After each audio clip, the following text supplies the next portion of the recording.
to you, Hewitt. May I? I owe you $50. 25 to see you, 25 to raise.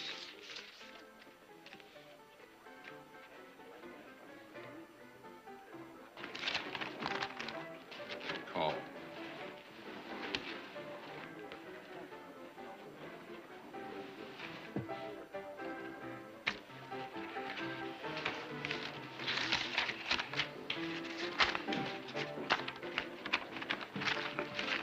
My deal, I believe. Not yet. A lot of your IOUs here. They're all perfectly good, I assure you. That's just fine, Hewitt. In that case, you won't mind paying off before you play any more poker. I hope to win them all back. Save a lot of tiresome trips to the bank, you know. You've been hoping to win for the past 2 days, but your luck just ain't been up to your expectations. House limit on losers is $500. These vouchers here total up to $650 you owe. Now, you just pay up and you can play all you like after that. It's most embarrassing, Jessup. I don't carry that amount of money around with me. In that case, you're in real trouble, Hewitt. I was about to say that I need some time to telegraph my bank for a letter of credit. Just a day or so. You've got 3 hours. But really, Jessup, I can't arrange for the money so soon.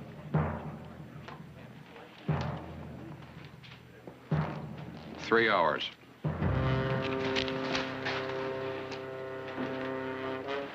I'll try.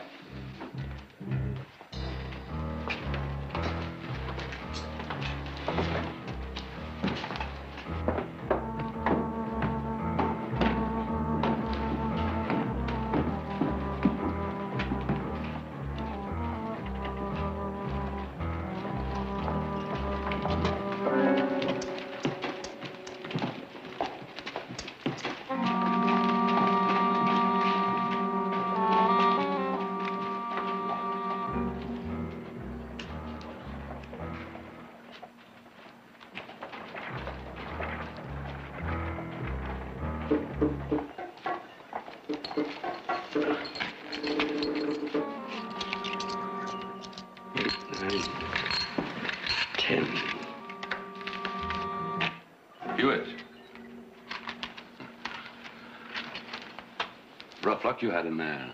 I was watching. Never saw a man lose with so many good hands. Oh, well, luck runs hot and cold. When it's cold, nothing seems to help. But it always can change for the better, can it? Yes, certainly. As a matter of fact, it usually does. I don't think we've met, Mr. Jace Timmons. I own the freight line here in town.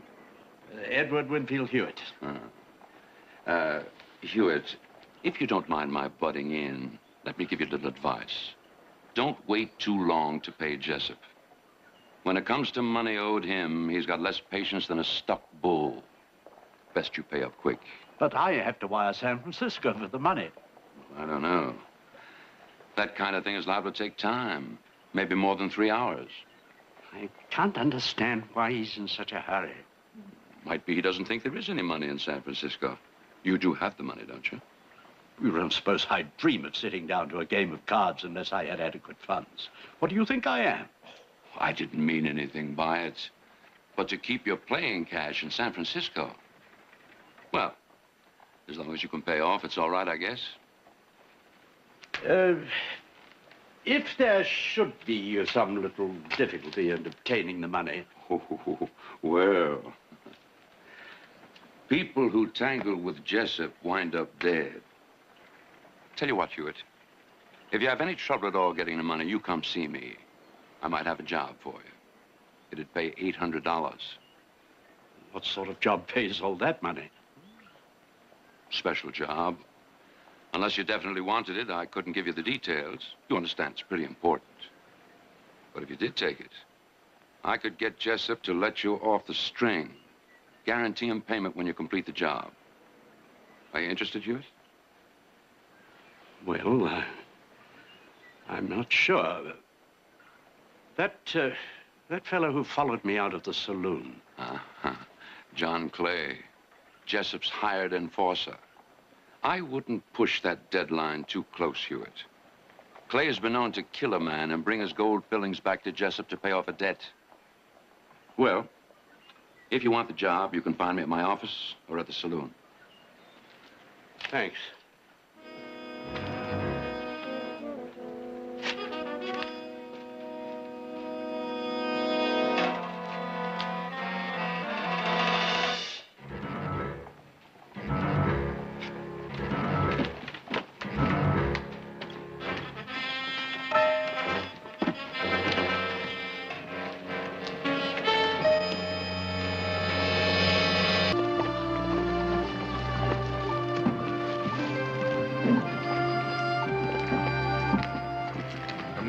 They're going to be delayed in Denver a little while.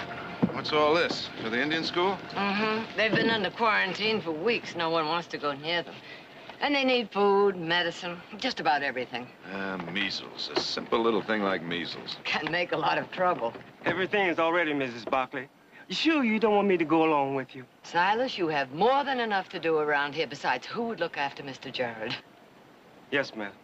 Now, wait a minute. You're not going alone. I always have.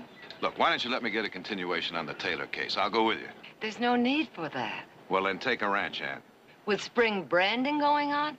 Jared, I don't need a bodyguard. I don't want one. I'm only going to the Indian village. Yes, I know, I but- know that country like I know my own name. If I take a few shortcuts, I'll be there by tomorrow afternoon. I'll send you a telegram when I arrive. Well, all right, but be careful, will you? Oh, don't worry. I've had the measles.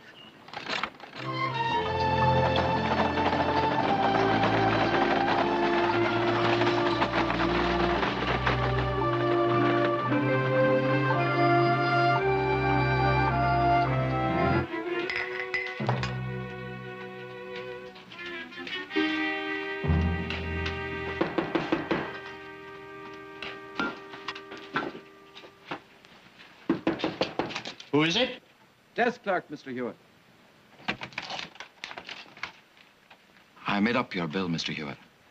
I have no intention of leaving at the moment. Begging your pardon, Mr. Hewitt, but word is out around town that you owe Troy Jessup. Maybe you can't get the money. This bill is for $22. If you just pay up... I'll pay when I leave and not before. Mr. Hewitt, I don't want to have to ask the undertaker for this $22 out of your last possession. Get out!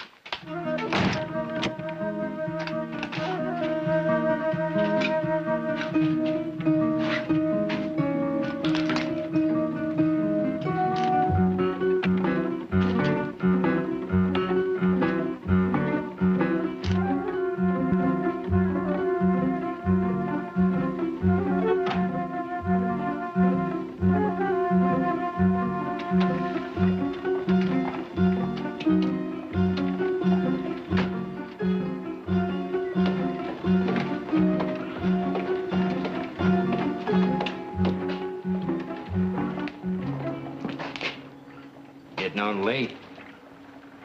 I was on my way to the bank to see if the money had arrived. I didn't see you send a wire. It's conceivable you don't see everything. Maybe. You taking that money out in pennies? That is none of your business. Not yet. You got about an hour. Then I'll see you.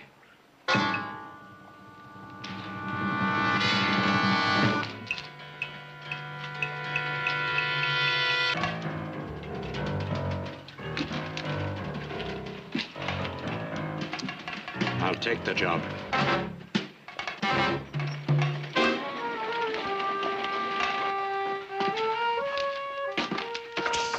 Well, there it is. All you have to do is to get it up to the Miwok village by nightfall Wednesday.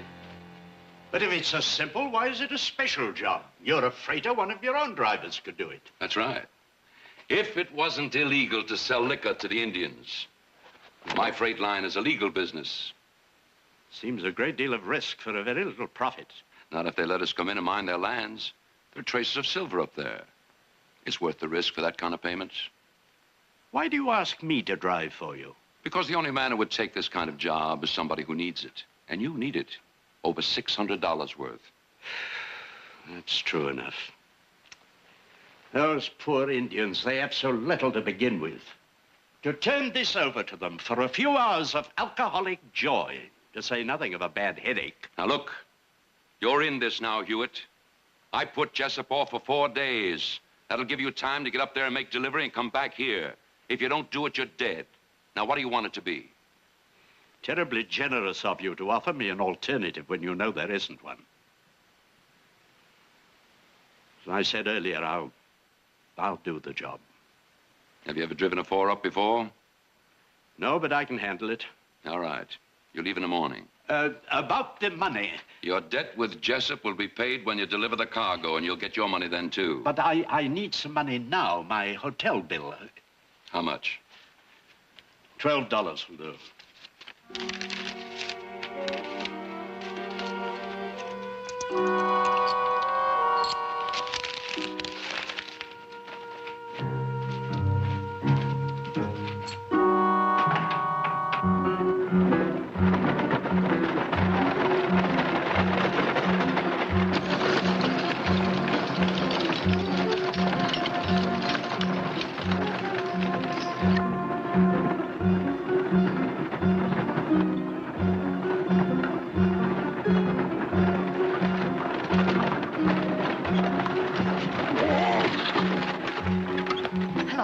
I wonder if you would help me. I'm on my way to Stantonville, and my wagon broke an axle. Are you going that far? Well, I'm going in that direction, yes. Well, I'm Victoria Barkley. Now, if I could just get there, I could hire another rig and send someone back for mine. So you're Mrs. Barkley, of the Stockton Barkleys? Yes, I am. Ah, well, I am going to Stantonville, and I'd be happy to have your company. Oh, thank you. I wonder if you'd be kind enough to help me with all my boxes. Oh, by all means. New team, they just don't seem to want to stand still. Well, sometimes it takes a while for them to know what you want of them. Yes, I suppose so.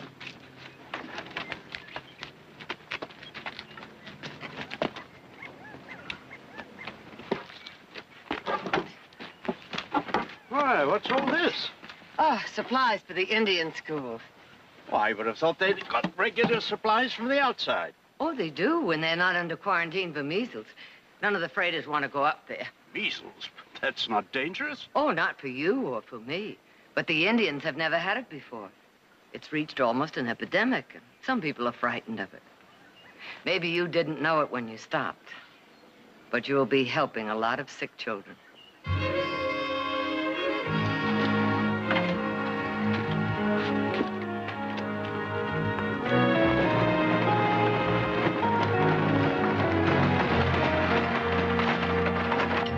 I met your chargé d'affaires some years ago at court. Gracious gentleman and connoisseur.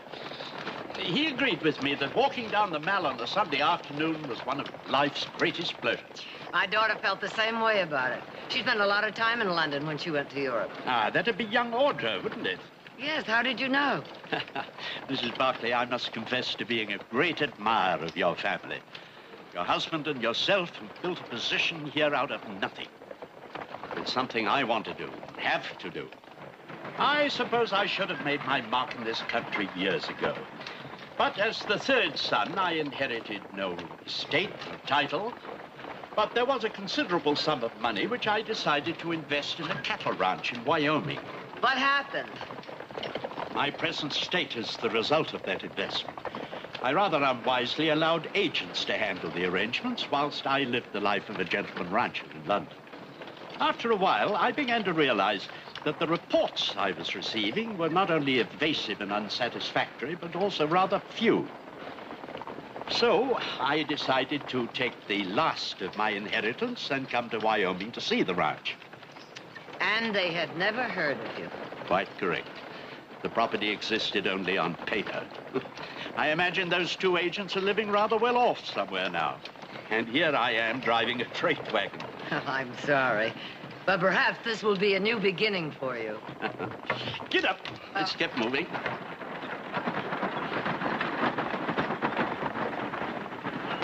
Mr. Hewitt, when was the last time you rested the horses? They seem rather tired. Well, I thought I'd make it to Simpson's Wells before I stopped. Do you mean to tell me you haven't rested them since you started? No, I have a schedule to meet. I suggest you pull over there right now. You're right, of course.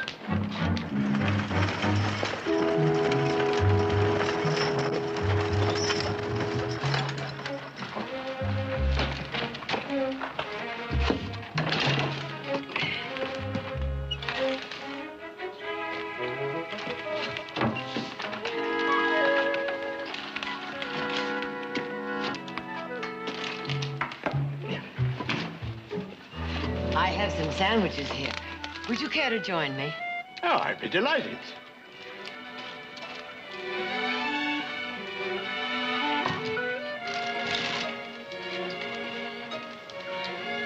I'll see to the team first.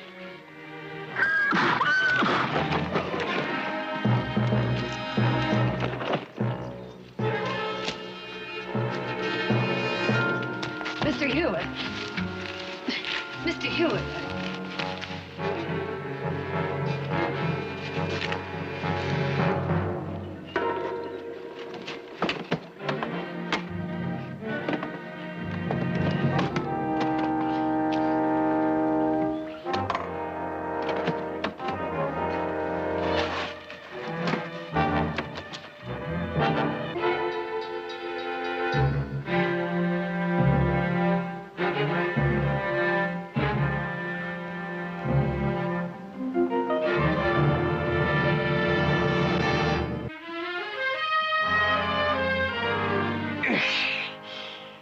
I suppose it's obvious to you that this is the first time I've ever done this kind of work.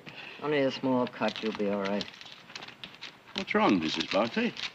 You told me you were hauling farm tools for the My Walk Village. Now, since when do farm tools come in whiskey bottles? Who gave you permission to go snooping around? I was looking for water for you.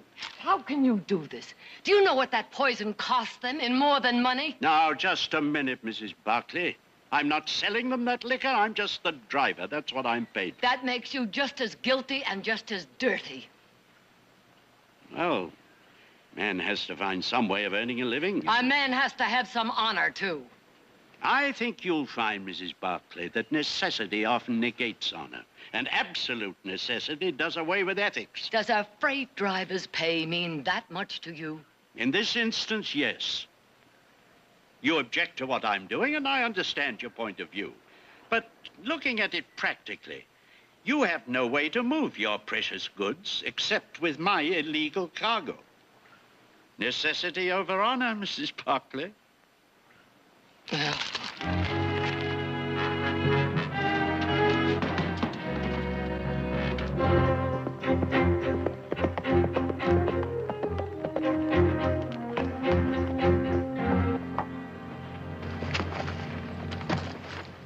Mr. Heath, it's good to see you back. Good to be back, Silas. Where's Mr. Nick? Didn't he come along with you? Oh, he had some business to take care of. Well, he sure's gonna miss a good dinner tonight. Well, I'd say that serves him about right, huh? Here, I'll tend your horse for you. All right, Silas, thank you.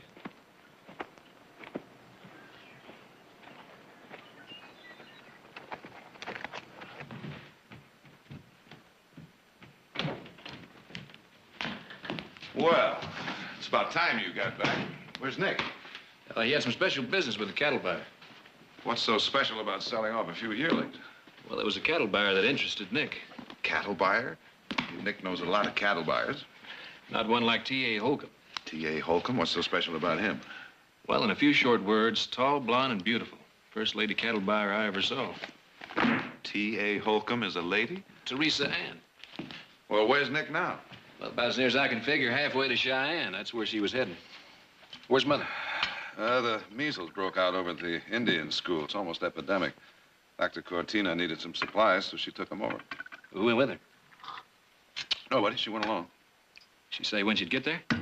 Well, she should get there by tonight. She'll wire us when she arrives.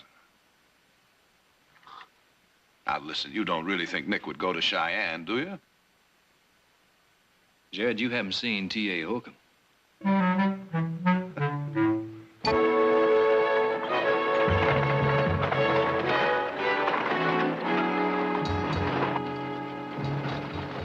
What are you going to do?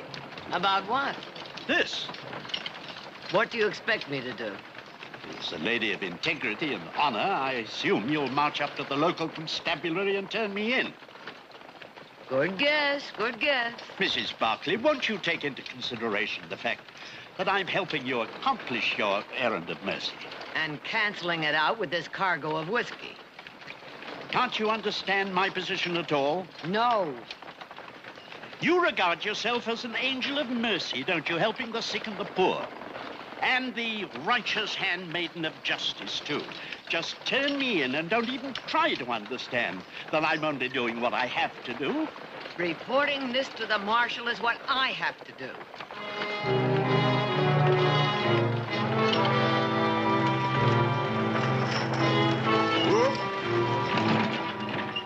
I can't let you do that. Well, I was wondering when you were going to get around to that. Well, how are you going to do it? Shoot me? There's a good place for it over there. They wouldn't find my body for quite some time. That is, if you're brave enough to kill a woman. Mrs. Barclay, please, I had no such thought. But you must admit it'd be foolish of me to drop you at the door of the Stantonville jail so you can turn me in. No, you're getting off here. You'll be safe enough. And it's a long walk to Stantonville. I'll be long gone before you arrive. And your supplies are getting off here, too. Your horses I'll leave at the livery stable in town.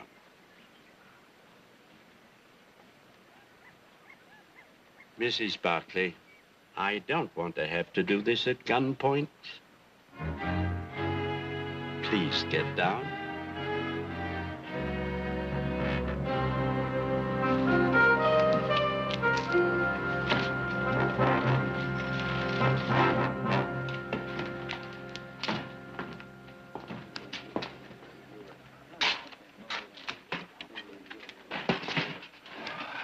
Fancy gambler get off on time? Yep. He was all anxious to go. Didn't ask too many questions. That man just hopped every which way we wanted him to. Wasn't a bad sort. Couldn't play poker worth a nickel. He sure had class. Too bad. He'll probably be dead by nightfall. I hope somebody buries him decent.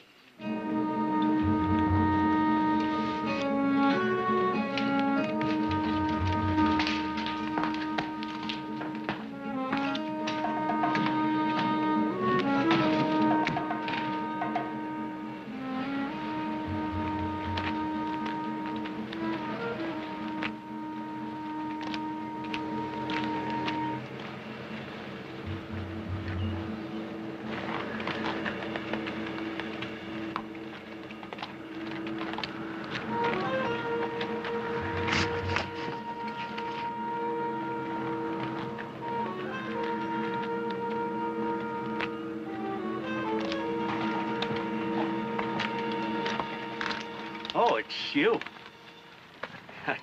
I seem to be having a little difficulty. What happened? I'm not sure. I tried to pick up a little speed, but the team got away from me. I tried to stop them, but one of the horses stumbled and the wagon slewed around. The details are a bit hazy, but this is the result. You never run into that kind of trouble, do you? I'm willing to make a deal with you for some consideration in return. Such as? A ride to Stantonville for me and my supplies that you dropped off on the trail back there. On the same terms as before? Uh-huh. I'm afraid not, Mrs. Barclay. But I'll make you a counteroffer. I'll drop you close to Stantonville and you can walk in. That'll give me time to deliver the cargo. Deal? I'd make a deal with the devil himself if it will get those supplies to those children. You're on, Hewitt. It's all yours.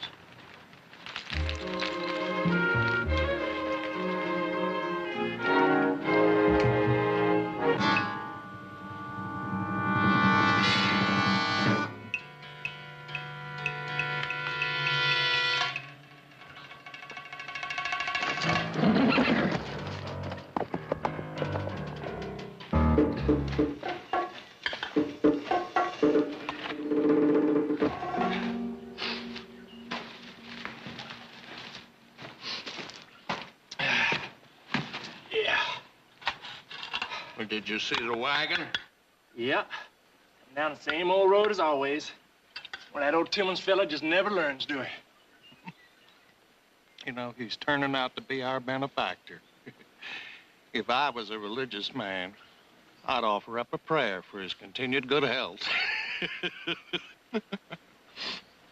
I tell you one thing, boy. That old driver he hired, he don't seem too smart neither. Boy, he acts like he'd never seen a team of horses before in his life. Shoot, he had him so fouled up there once, thought he was gonna be there next Tuesday. Well, maybe you should have given him a hand. Might have saved some time. Well, I might have done just that. But, this woman started helping him.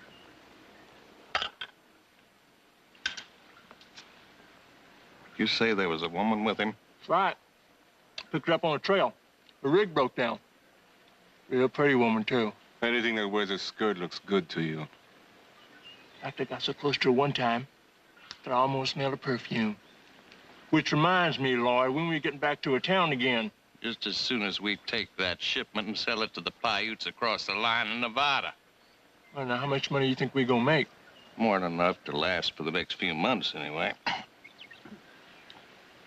Hey, what you say we hit old Carson City again? Well, I like them old girls down there a lot. Sure you did. And what did they think of your big, ugly face? Now, Cajun, them girls treated me real nice. So you just better shut up. Any man with money in his pocket is a handsome man to them. That's right, Cajun. Nobody knows that any better than you do.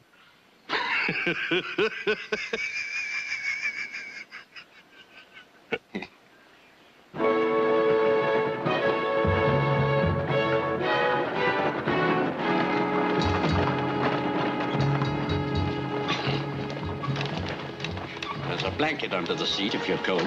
I'm quite comfortable, thank you. Take that road straight ahead. It's a shortcut. Where does it lead to? Oh, don't worry. It doesn't go anywhere near civilization. It's just a little old ghost town. Thanks. I hope that didn't strain your ethics too much. Worry about your own ethics. That is, if you have any left. Oh, I think one or two survive. Childhood training, you know. God and country, mother, women and children first. Mm-hmm. Well, you can drop the last two. This liquor of yours will hurt even them. I've told you before, it is not my liquor. I'm only the driver. And that makes you as innocent as a typhoid carrier.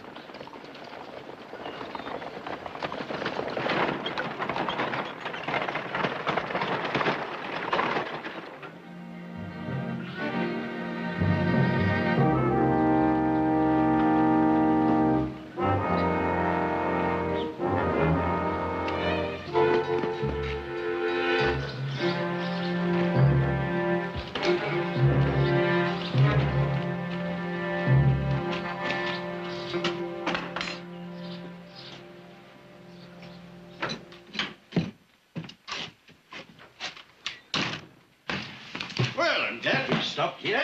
A little bit sheltered, but actually a real stove.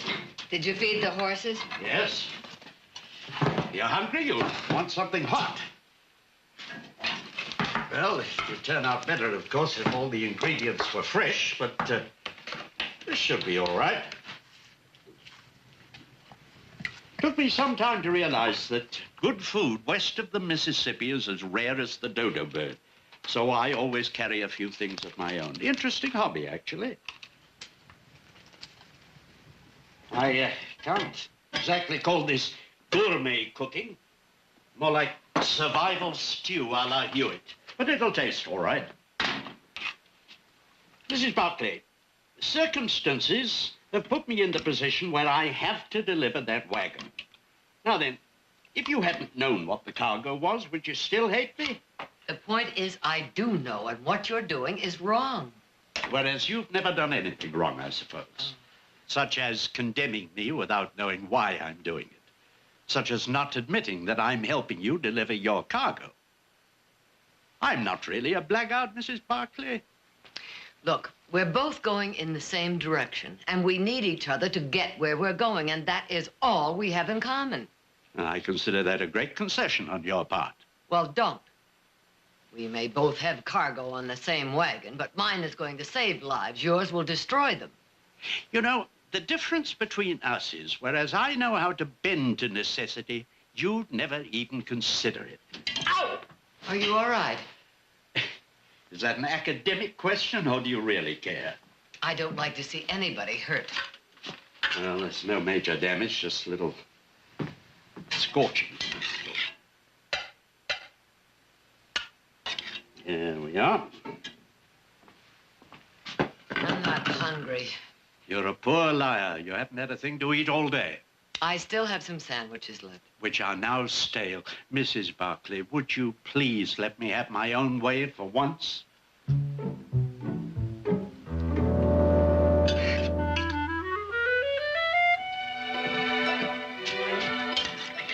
Well, I'll say one thing, Mr. Hewitt. If you would confine your activities to cooking, you'd be a lot better off in this world.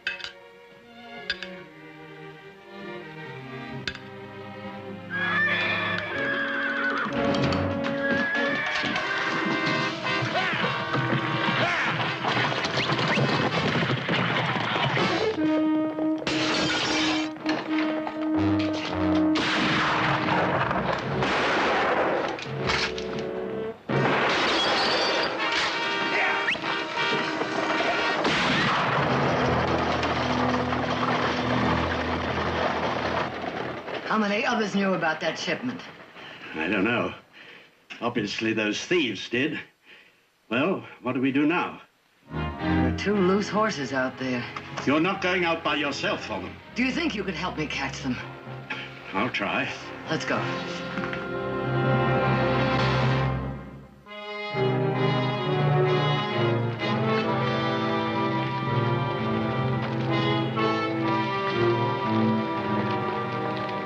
Hey, here are some tracks.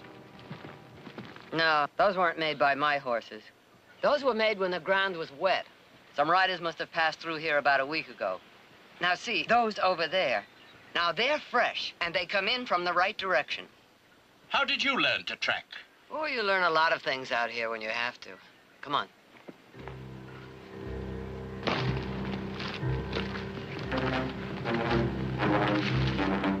There they are.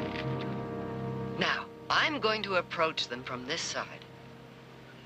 Do you think you could go around in back of them and be ready to turn them back if they run away from me? Oh, I think so. Uh-huh.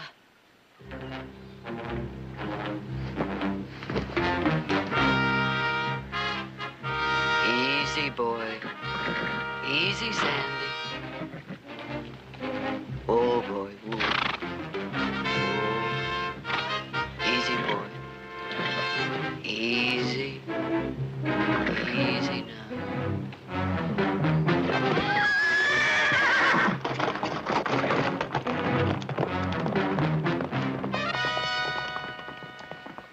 Oh!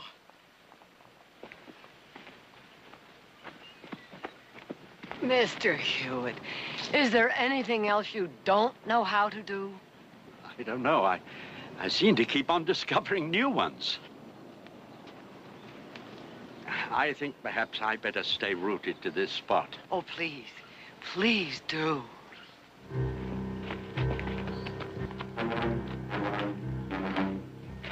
Easy, Sandy. All right, boy.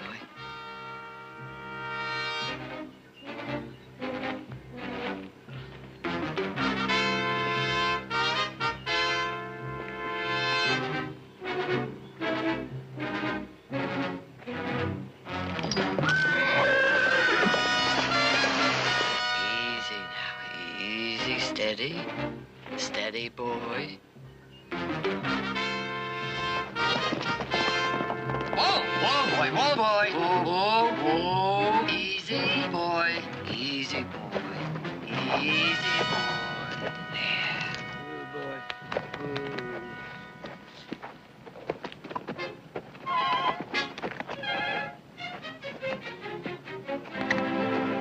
No trouble at all.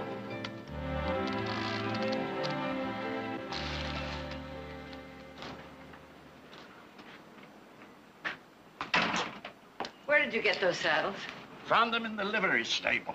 And where do you think you're going? I am going after my cargo, and you are going home. You mean it's still that important to you? My life's important to me, such as it is. Now, I'm not very good at things, Mrs. Barclay. Among my other faults, I don't play poker very well. I wound up owing far too much money to the wrong sort of people. Frankly, unless I deliver that cargo of liquor at the specified point tomorrow, they'll hunt me down and shoot me. Well, if you run now, how could they find you? Maybe they won't, but I'm not taking any chances with my life. I'm going to get that cargo back. And you're not coming with me. Mr. Hewitt, I am absolutely convinced you can't do this alone. Now, what stops your wagon stops my supplies from getting to those children. But you can get other supplies in Stantonville. Not the medicine. I'm going with you.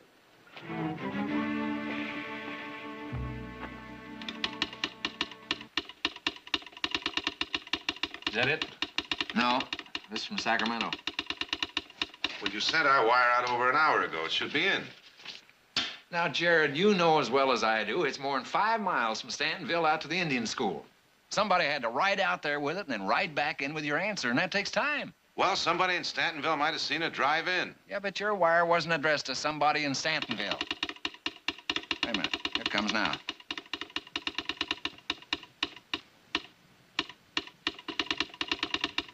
Well, what's it say? Yeah. She never arrived at the school. Dr. Cortina checked Stantonville. Nobody there has seen her. We better take a ride out there. Let's go.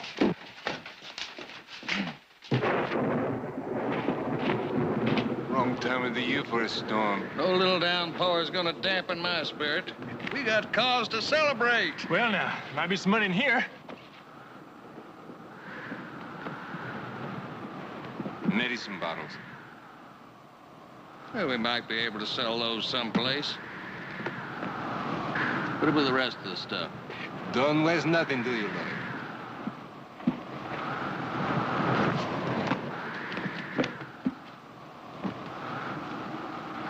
Huh? Look at that. How about that, huh? Huh? Maybe you'll find a buyer for those, too, huh? Look at that. Woo, boy. Never mind those Samuels.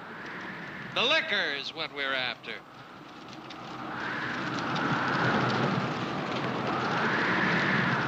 The wagon came this way, all right. Wish this storm would break and have done with it. No, the rain would wash the tracks away. We might never find that wagon again. Let's go. Come on, boy. Come on, boy.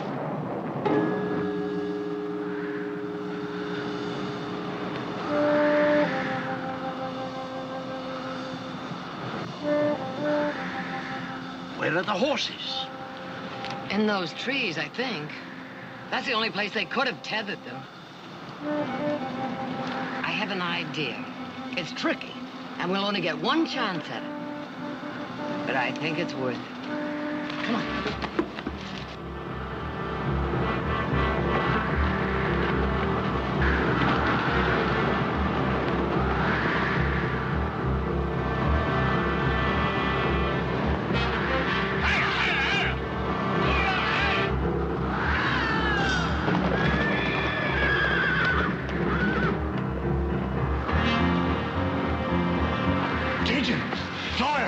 The horses are loose.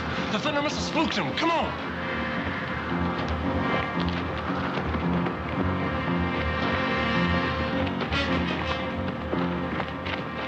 Come on, let's go.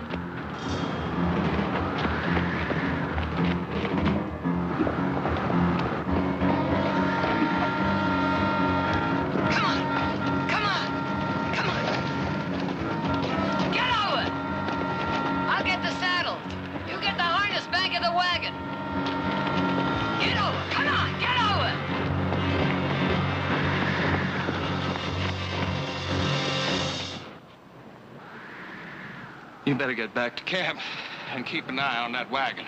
Anybody gonna bother that wagon? We gotta get them horses back. Would you shut up and you get back there? It's gonna take a while to get them horses. I don't want that wagon standing alone. Look, go on and get back here. Come on, Cajun.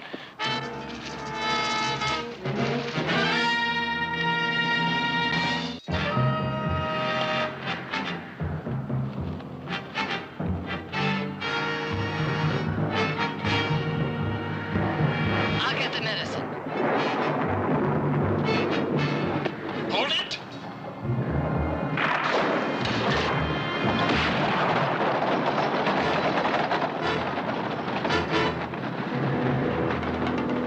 Are we going to get us back that wagon, lady? Good luck. As soon as we get our horses, we're going to catch up with him. And that's for sure. Ain't nobody going to rob us and get away with it. Rob? Rob. Now that's a funny word for you to use. That might be, lady. But having is on it. And we ain't lost us a shipping yet. Well, now, wait a minute. We just might not have to go after him after all. He's got our cargo, but we got you. He'll be back. No. No, I don't think so. You see, my friend has a wide yellow streak down his back. And he wants that wagon even more than you do. Well, now. You mean he'd leave you here all by yourself? I'm of no value to him. Pretty little lady like you.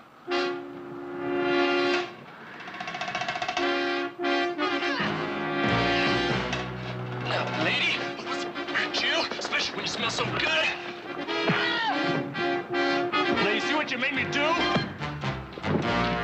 I thought you'd gone. So did I, but I couldn't leave without you or your medicines. The wagon's just down here.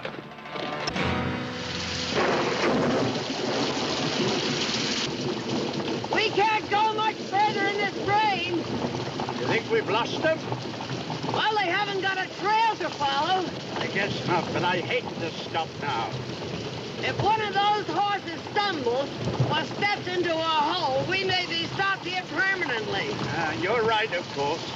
As always. Whoa!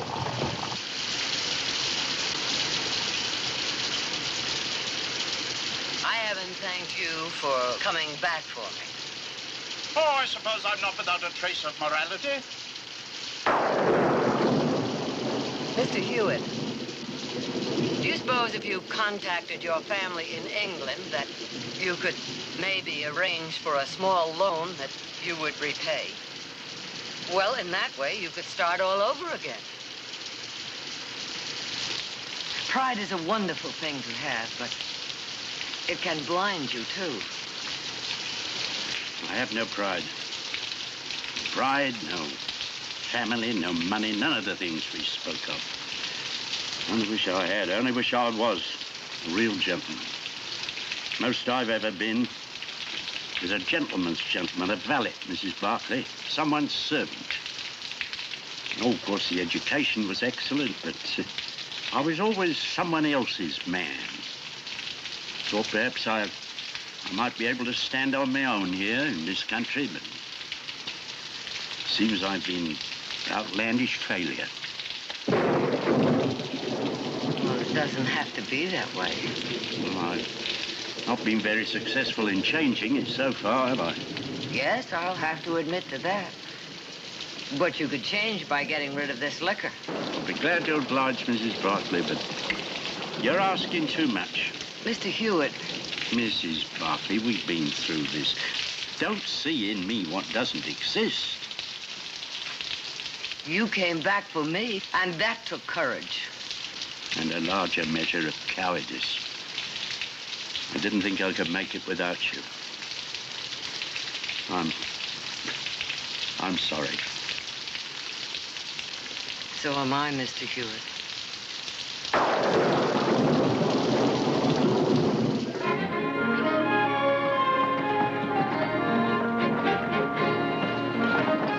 How much further is it? Oh, 2 miles or so. It'll be the longest 2 miles ever traveled.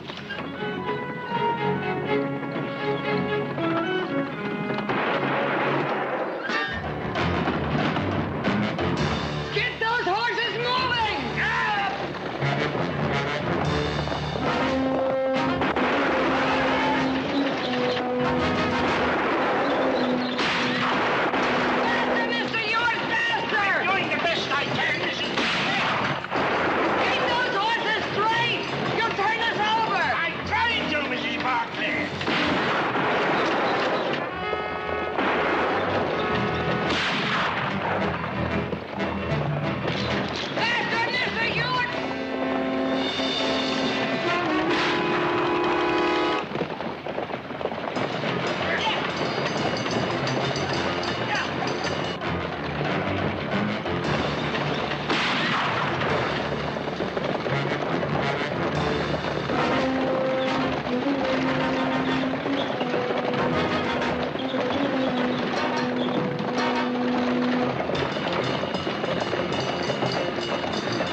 We got all three of them, all three of them. Good.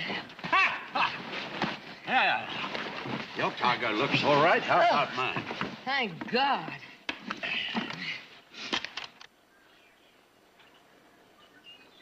Strange. What? The odor. Mr. Hewitt. Now, Mrs. Barclay, it won't taint you. It's the purest spring water I've ever tasted. Water? Nothing but water. Why? Well, that outlaw said that they had stolen other shipments. Yes, but if they'd stolen this one, they'd have got nothing but water. You know, Mrs. Barclay, I have an idea I've been taken for a fool. I was forced into accepting this job. I was made to take a specific route, probably one the outlaws knew already. So that the other cargo could go safely through on another route. Duped. No, worse than that. I think I can safely say I'm the complete pigeon. There is one thing. A cargo of water isn't illegal. No, but it isn't worth anything either. You know, I have a feeling I wasn't supposed to survive this trip. And if I'd gone back for the money, I probably wouldn't have survived that either. Not only am I a fool, but I'm a profitless fool into the bargain.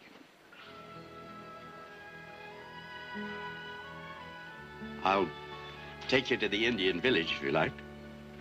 Oh, I'd like that very much, Mr. Hewitt. There is one thing, however. If you don't mind, I'll drive.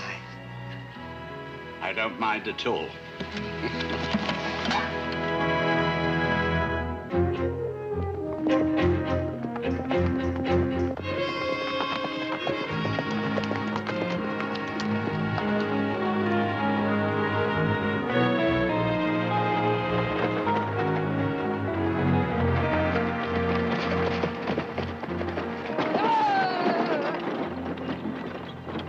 Mother, where the devil have you been? To the Indian village. And you'll be happy to know that the quarantine is almost lifted. Everything is fine now. What happened? We found your rig on the trail back there. Well, it's a long story. Oh, by the way, this is Mr. Hewitt. My sons, Jared and Heath. Gentlemen. I've invited Mr. Hewitt to be our guest at the ranch, and he's accepted, provided he can cook dinner for us. Cook dinner? Oh, he's a genius at gourmet cooking. In fact, there may even be a future in it for him. You mentioned a long story. Yeah, but first, gentlemen, there's one thing I think I ought to tell you about your mother which you may not know. She's a totally remarkable and absolutely magnificent woman. We knew that a long time ago. Well, I didn't. Not until recently. I shall do my best to prove myself worthy of your friendship. Well, you already have that, Mr. Hewitt. Ah, in that case, I shall go to work to win... Win? Your regard, dear lady.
And now, don't forget the boots now.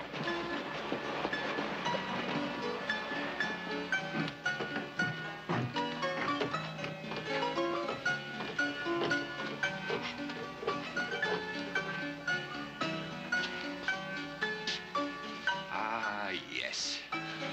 How do I look, Maggie? Dandy.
Play the music, love. I'm sick of it. Play the bleeding music, love. No, it's dumb.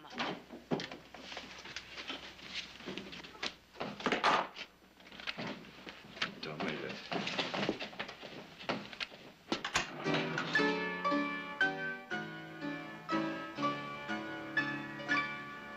Bring to me only with thine eyes, and I will pledge with mine.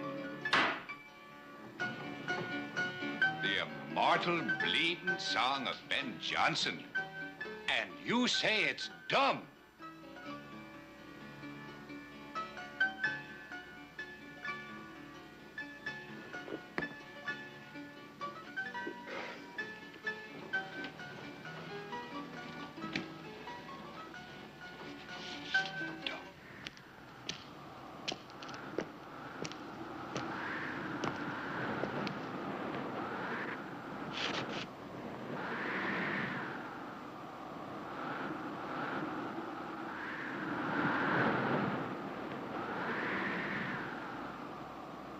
Oh, well, you don't like my music, do you? Is that it? Well, I'll have to teach you a thing or two or three. You don't like my music. Oh, here comes a tiger.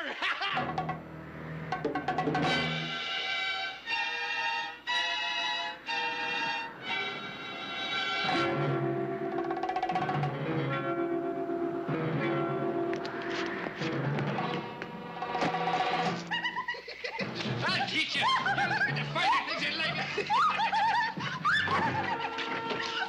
No, stop. Is there a customer coming?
Bang! I could have shot you, mate. No need. Just help myself to a little water. Well, now, that water, it's gonna cost you $1, you know. We've been having trouble with bandits up here lately, nasty brutes that they are. Have to protect ourselves, you know. You didn't steal these, did you? Bought them. You did? How much they cost? Who's your friend? Oh, him? Oh, that's Hans, you know. He's daft. He runs when anybody comes. How many citizens this town got? Well, there's 5 of us. There's Brown, he's the attorney at law, and there's Keita. And there's Maggie. Now, that's her. And there's myself. Used to be 3,000 here before the mine shut down. Of course, I wasn't here then now. Brown was here then, and Keita was here then, but I wasn't. Oh, did you see this? Now, that was given to me by the Duchess of Albany. Sergeant Major, 15th Fusiliers. Well, that's real nice. Aye, that it is. Well, that's $1 for the water. I'm afraid it's our only civic income. Well, that's cheap enough. Much obliged. Take it. Now, the hay's a quarter, It's a shilling a head, which would make 6 bob for the lot, or as you might say, $2. Well, that's reasonable, but I'm sorry I won't be staying. Well, you can't go without having a drink and meeting Maggie. Maggie, darling, come here. And we'll share a drop, just one gentleman to another. Maggie Delaney, the prettiest lady in all of Nevada. Nice to meet you, Maggie. Pleasure, I'm sure. I'm sure you'll share a drop to friendship the world over and to travelers met on a lonely road. I won't take no for an answer. Come on. Well, maybe one drink might not be that bad. Well, fine. Step inside. But better take care of my horses. Well, your horses won't fly away. Good times and friendship do, but horses never do. Tita! Tita! She's a marvelous girl. She rode with Benita Juarez, you know. Tita! When you get the gentleman's horses stable, come on inside and join us for a drink, darling. Do you like Irish whiskey? Oh, you bet. Well, I got a bottle. And, man, wait till I show you my player piano. Hardly wait. Oh, we're just starved around here. Can you face it?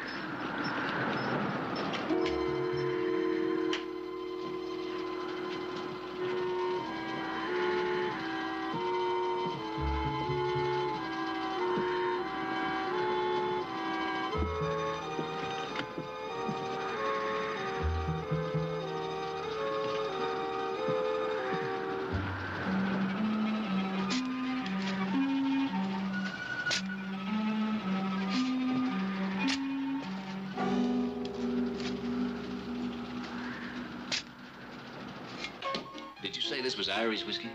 Brewed from an Irishman's brass button, sour mash rye, and drifted through the finest hickory charcoal. Sure tastes like mezcal. Mezcal?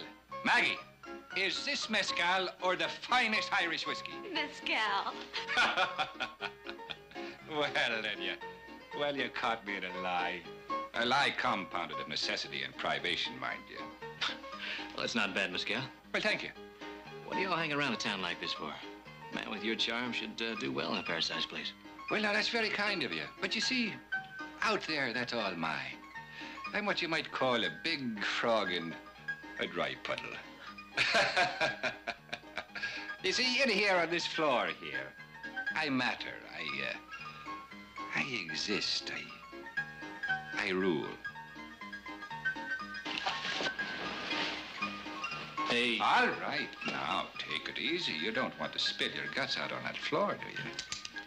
Anything you say. I got $40 in my right front pocket. Maggie, darling, would you check out the gentleman's offer? And you can lower that cannon because I'm not about to get reckless over $40. Oh, is that right? Well, just what would it take to get you reckless? Well, quite a bit. Oh, really? Well, I thought you might say that. Have you met Mr. Brown here? That man there with the big rifle. Elias Brown. He's an attorney at law, you know. $43. $43? Well, that's a good lump there. Now, at the end of that leather tongue you've got there, you wouldn't happen to have a watch, would you? Do you mind if I take a look at it? Oh, not at all. It cost me $18, but it's not worth getting shot for. No, I guess not. But then tell me, what is? Well, at this minute, I can't think of a thing. Well, you see this here? The scar I've got right here. You see that? It goes all the way down there. It was given to me by a bloody Gurkha. I didn't have to take his watch from him for that. Oh, really? I called him a pig. I told him to eat one. He took it as a religious insult. Oh, we've got no problem here.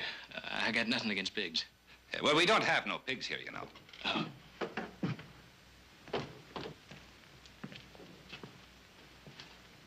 Well, I want to thank you for the drink.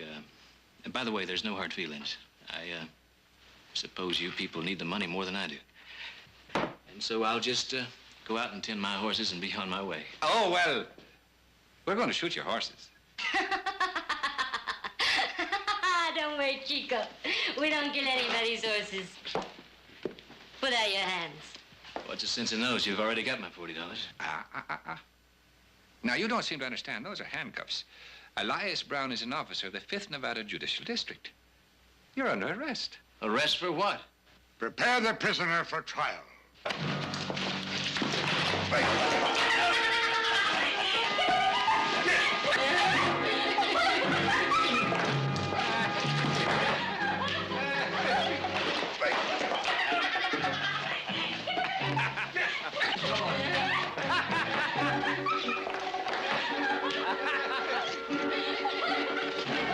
Here, now, you be careful. You don't do that now, you nasty girl that you are. Come on now, get up there. Get over in the chair, prisoner. Come on now, get away. Wasting good Irish whiskey like that. You ought to be ashamed of yourself. I got the crown.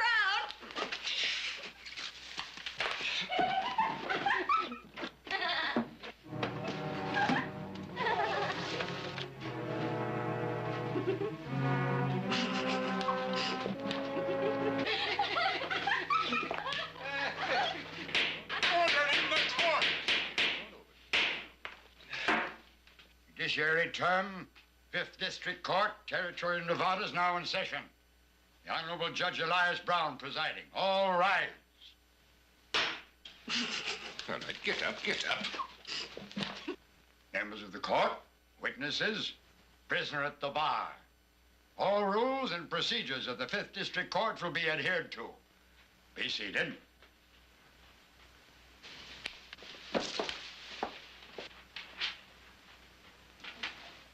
Clean the prisoner's face.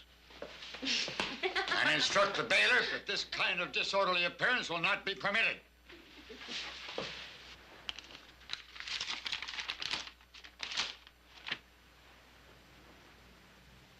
Any charges against the prisoner? Yes, Your Honor. What are the charges? Forcible rape, Your Honor. And who's stealing, Your Honor? I see. And, Your Honor, this here money was found in the person of the prisoner. Now, he took a man, he hit him over the head and robbed him, and left him for dead by the roadside. Are there any further charges? Yes, Your Honor. Murder.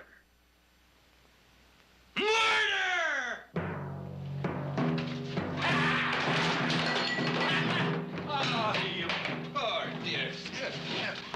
Get yourself up, did you? Oh, you poor fella, you didn't fall, did you?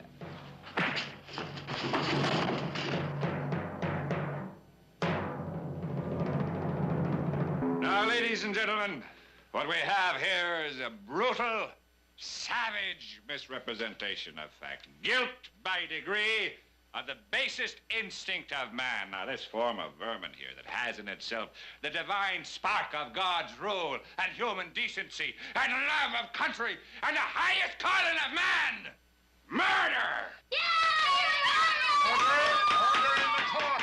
Order in the court.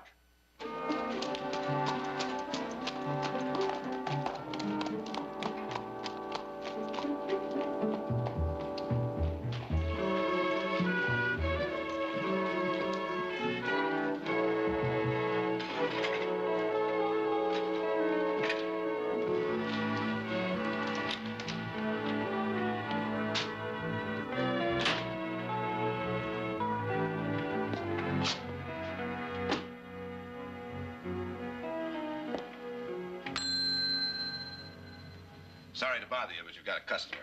You do have a room. 10 of them. Nobody's here except you. You mean you haven't seen anybody ride into town today with a string of horses? Nope. Not up to when I took a doze. Who are you looking for? My brother. He's supposed to meet me here. I haven't seen him. Take any room you want, 50 cents.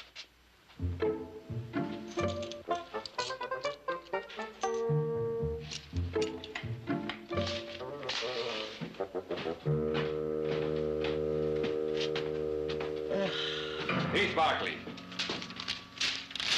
Is this your bill of sale? Yes. Nevada Merchants and Farmers Bank, bill of credit to Barkley Ranch. Is that your ranch? My family's. How many acres is it? 30,000. How much is it worth, all of it? Enough. There you are, Your Honor! A flagrant example of trying to bribe the court. I recommend that the defendant be fined $2,000 or hung. Order in the court. Remand the prisoner to the care of the bailiff while the court studies the disposition of the fiduciary motion. The fiduciary what? Order in the court! Order in the court! Let's hang him. Bailiff will remove the prisoner. 5th District Court, Territorial Nevada, is now in recess.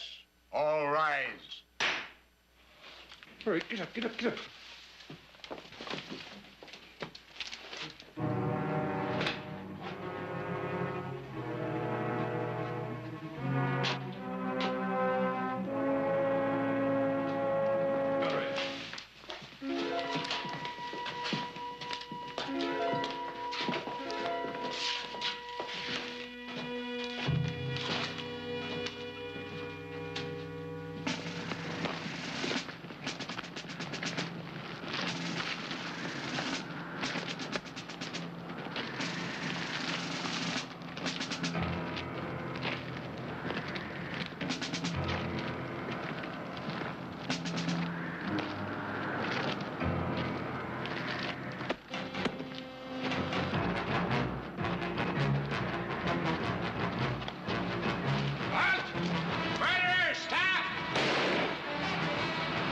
Don't worry. We'll catch him. Come on.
Maggie, I got a beautiful pearl stick pin.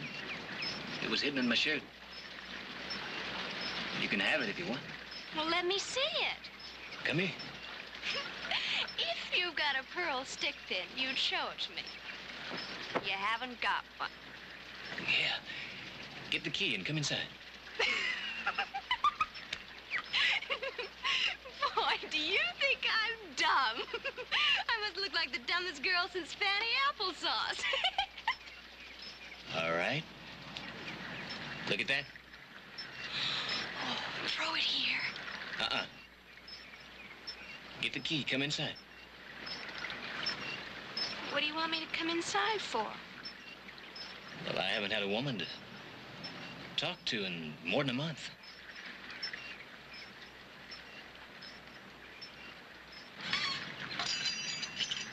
I won't come in. But how'd you like this?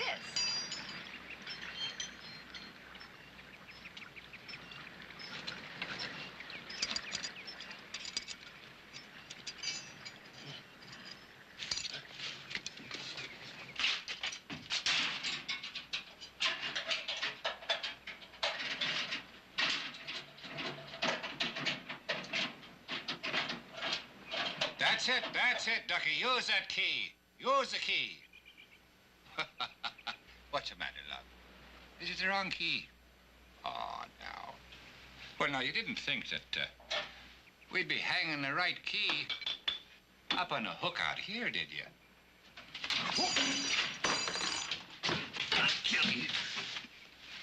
You're a nasty felly, you know. You'll kill me, will you? You do that? Well, just for that, you're not getting out. That's till we have to hang you.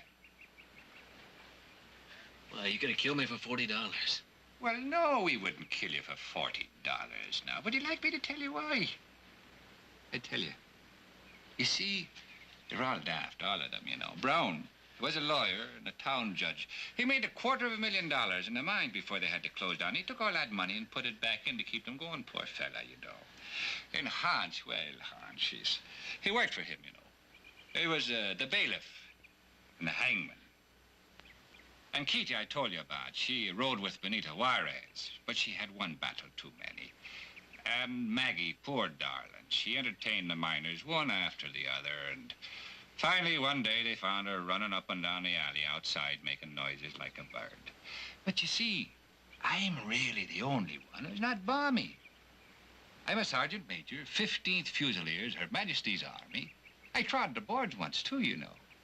But at present, I'm wanted for a small thing called desertion and murder.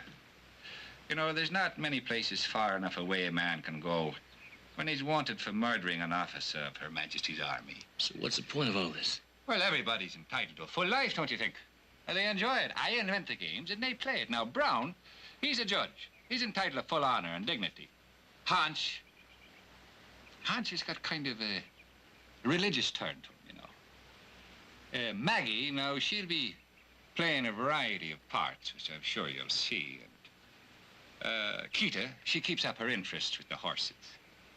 But they're all mad, you know. Every last one of them. But I take care of them, and they take care of me. It's kind of like, it's like a business. Very little profit in it, though, because, well, because we haven't hung too many yet.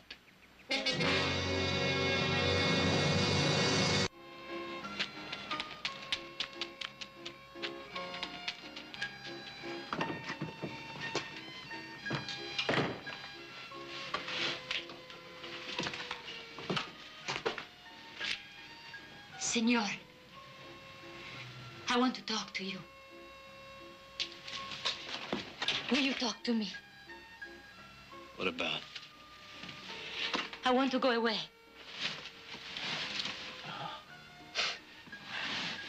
Look, lady, your girlfriend's already played the key game. What's yours? Oh, no, senor. I want to go away from here.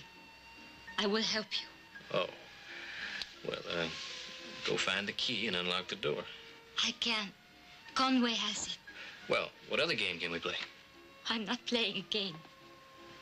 I have to get away from here. I'm going to have a child. Please, senor. I have no place to go. Nobody.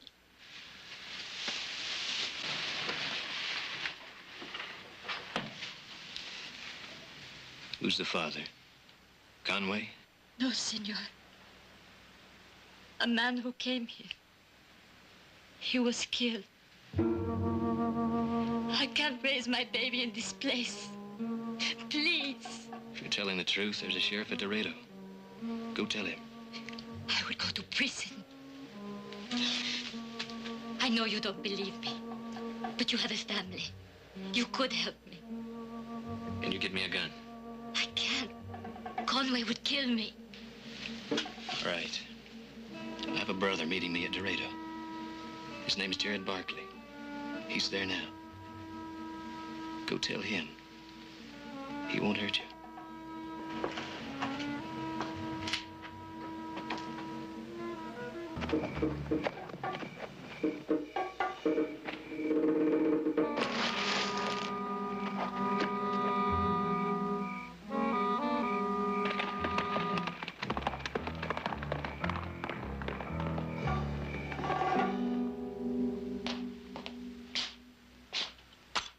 Any sign of my brother with those horses yet? Not yet. I see. Well, do you happen to know where a man can get a good cigar around here? Come on, I'll show you. I need a little fresh air.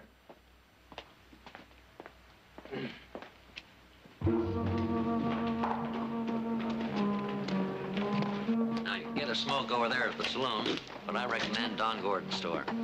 Oh, well, I guess I can find that all right. Thank you very much.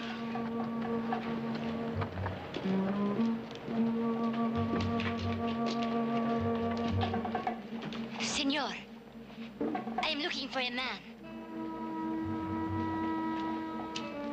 Senor, there is a man I have to find. Huh. This looks like Sam DeCoven's pinto. That's his brand. Lady, you and me are going down and talk to, Will.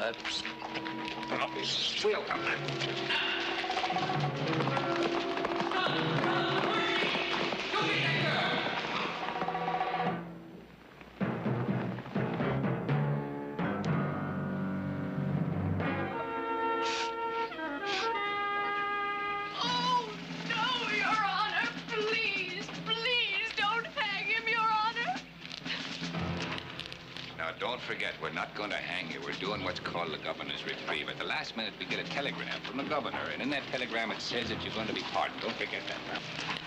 Blessed are the tents of the Lord, the flocks of the field, peace of the valley, waters beneath the sky. Amen. No. I'll do anything to save him. Anything. Anything? Yes, I'll submit to anything. He's the father of my children. What about your marriage vow?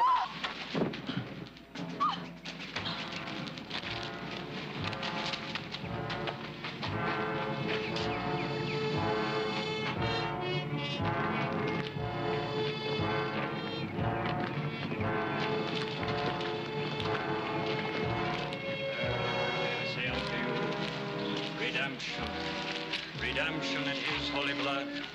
Amen. Will the prisoner mount the scaffold? Prisoner will please mount the scaffold. Governor's reprieve. Get up there now. There he is, Your Honor. The prisoner's on the scaffold, just waiting to get his neck stretched. Is the hangman present? Here, Your Honor. A $5 fee for your hangman, and make the knot tight. Thank you, Your Honor. Let justice be served. You're quite right. It's time. Hangman, carry out the sentence. What about the reprieve? What? Just a minute now. Just a minute. It says here that there'll be no pardon from the governor. You said it was a game!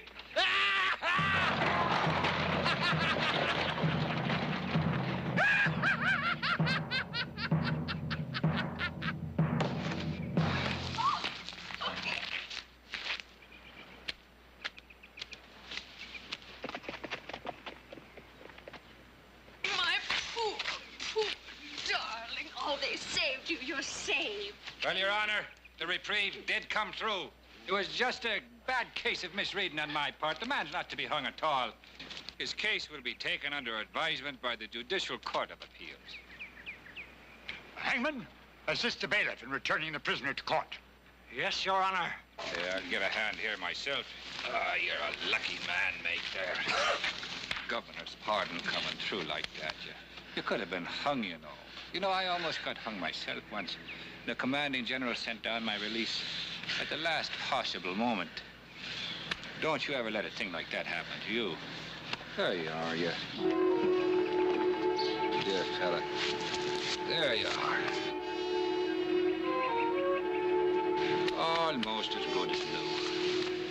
Come on, honey. You just come along with Maggie. You're all right now.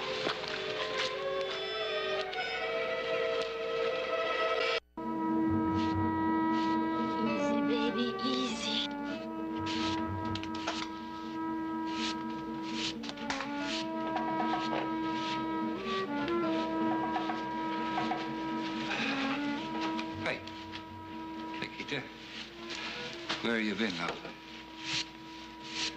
I've got to rub down the horse before she goes lame. Oh, you were lame. The fiddler's pits, poor sweet animals that they are, and that would be just awful, wouldn't it?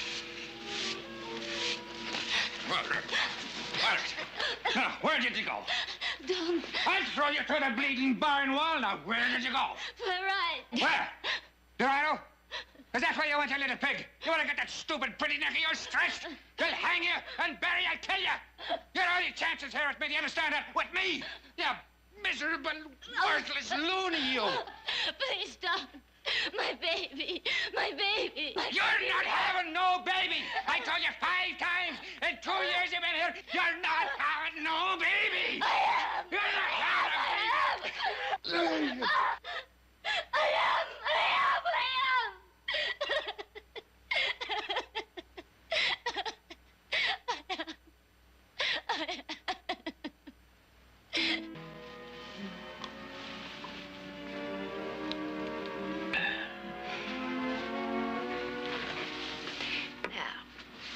Just lie back there. You're gonna feel a whole lot better after you get some rest. Oh, that nasty rope. We'll have to get something to put on it. It'll help a lot.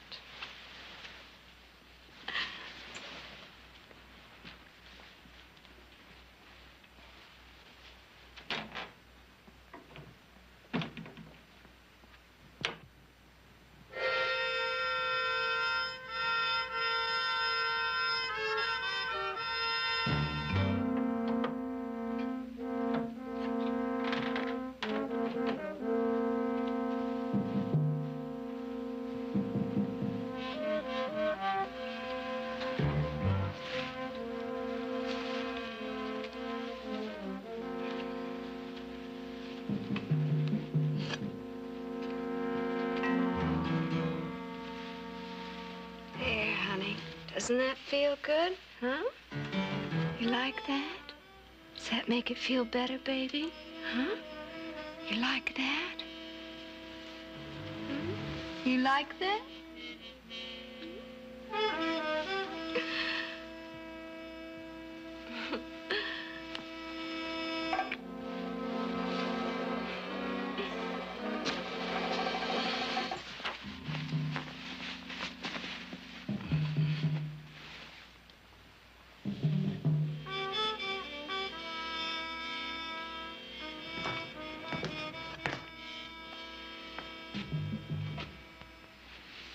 Conway. Shh. Sergeant Major Conway, if you don't mind. The Judicial Appeal Court could render a decision. We'll finish him in the morning. In the morning, the prisoner will have a sharper appetite of expectation, which will make his release from this life all the more poignant. Make sure everything is ready.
Mr. Barkley.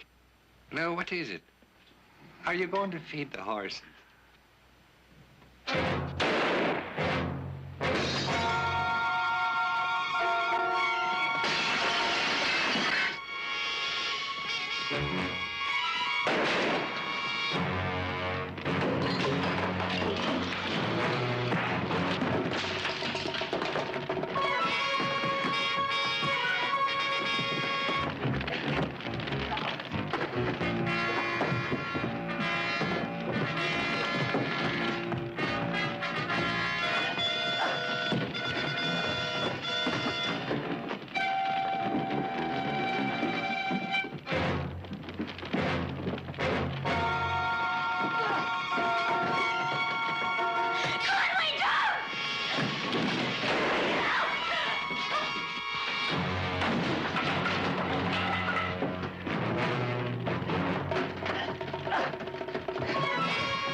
Not mine.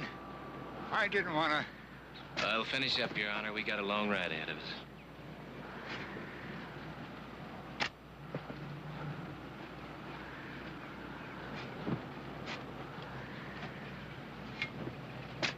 Well, she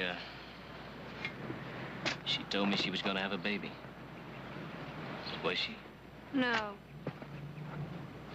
She always said that right after we killed someone. She felt so terrible.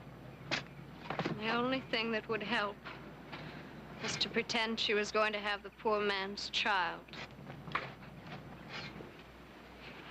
She took a life, and now she was giving one back. That was crazy, wasn't it?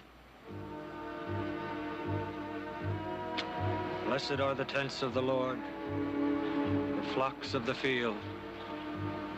Verily, verily, I say unto you, redemption, redemption in his holy name.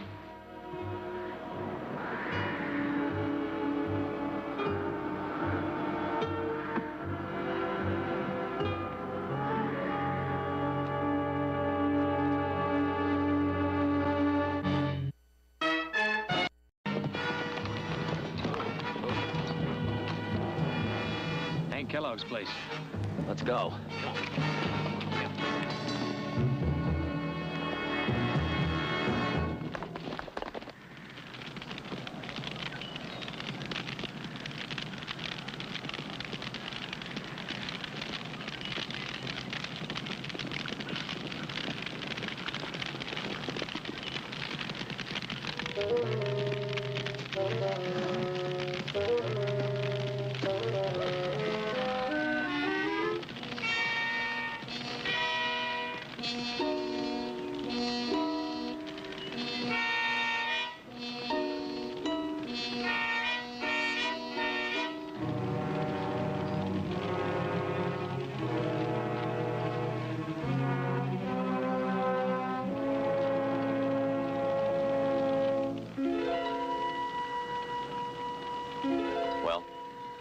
He's dead.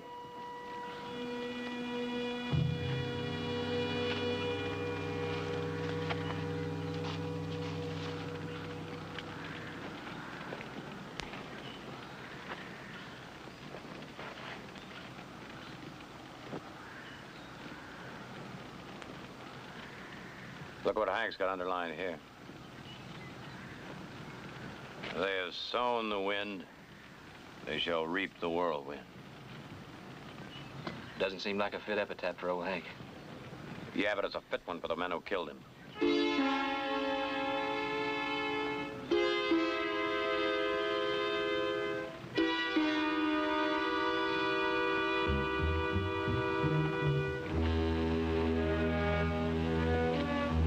Looks of these tracks, it seems about 8 riders. Same as last time. Looks like they took the horses, too, same as the last time. Well, let's go see the sheriff, tell him they've hit another ranch.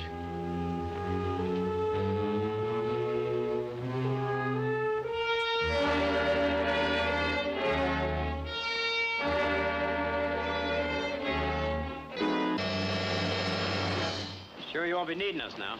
No. Billy and I may ride out later on, look around. If we find out anything, we'll let you know. Now, that goes for the rest of you fellas. Thanks a lot for trying. How about you buying me a beer, maybe? Well, that sounds like a pretty good idea. Well, you think you could brew me a pot of coffee? Yes, sir.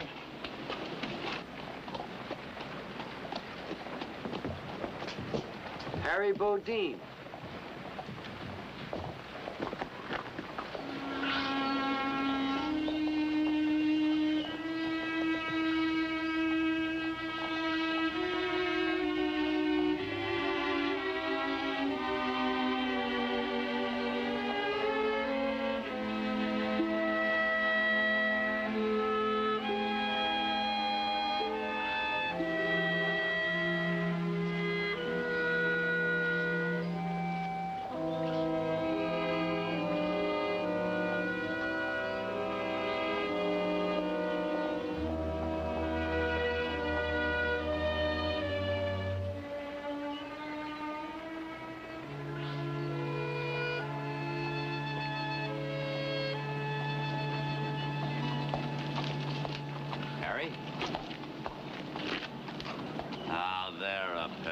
Friendly faces. Harry, how are you? Nicholas, how are you? About time you paid us a visit.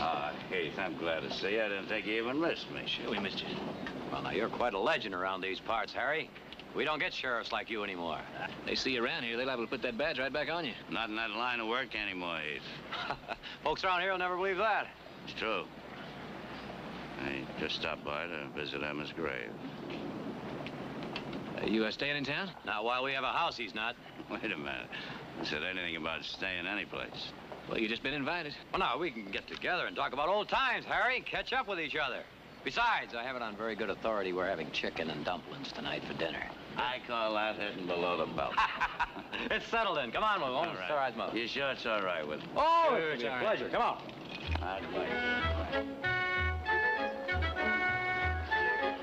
Well, this is like old times. I'm sorry Audra and Jared are away. Yes, I am too. Bet you he'd like something a little stronger than tea, wouldn't you, Harry? Oh, you have a bad memory, Nick. It's honey and lemon. Oh. You have a good memory, Victoria. Thank you. How long has it been? 5 years. Been a lot of changes. No, not with you, Victoria. You're just as lovely as ever. Thank you. But what would even be nicer to hear is that you've come back to stay. Oh, I'm afraid not. Says he's got business in San Francisco. Oh? Are you in business now? Ranching on a small scale. No more guns, no more troubles. The only things I fight nowadays are the drought and hoof and mouth disease. Well, now, that's a far cry from the good old days, isn't it, Harry? Remember when we were on the trail of the Picture Rock gang? Yeah? They were holed up in this little Mexican town, and, well, we wanted to go in and shoot it out with them. But Harry here, he said, no, don't do that. I'll take care of it. Well, he sure did. Dressed up like a peon and went in all alone. Look, Nick, I think we can skip the heroics of the good old days. By the time it was over, he'd gotten 6 of them. 4, only 4. All right, only 4, but you got them 4 on top of a running horse.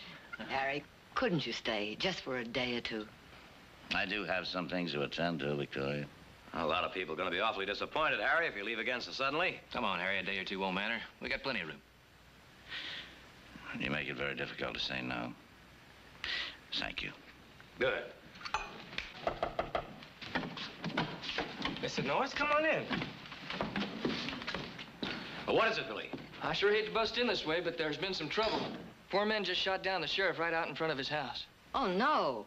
He ain't dead, but he's in an awful bad way, ma'am. Doctor's over at his place now. What about the men who shot him? They got away, but I recognized one of the horses, a Paint. Same horse one of them outlaws was riding when we had that little run-in with them last week. Is that you, Mr. Bodine? That's right. I'm sure pleased to meet you, sir. My pleasure, son. Well, say, we're getting together a posse to go out in the morning, and I'd sure like to have you riding with us. How about it, Harry? We've been having our share of trouble, and then some. Those gangs have been raiding the outlying ranches and raiding the horses, and, well, nobody's been able to stop them. 4 dead, 7 wounded. We sure could use your experience. I don't suppose anyone here would mind if you took over as temporary sheriff, right, Billy? Not one bit. I'm sorry. I'd like to help, you know that, but it's just, I'm not in the business anymore. I hope you understand. Of course we understand. I'll go back to town with you, Billy. The sheriff will need help.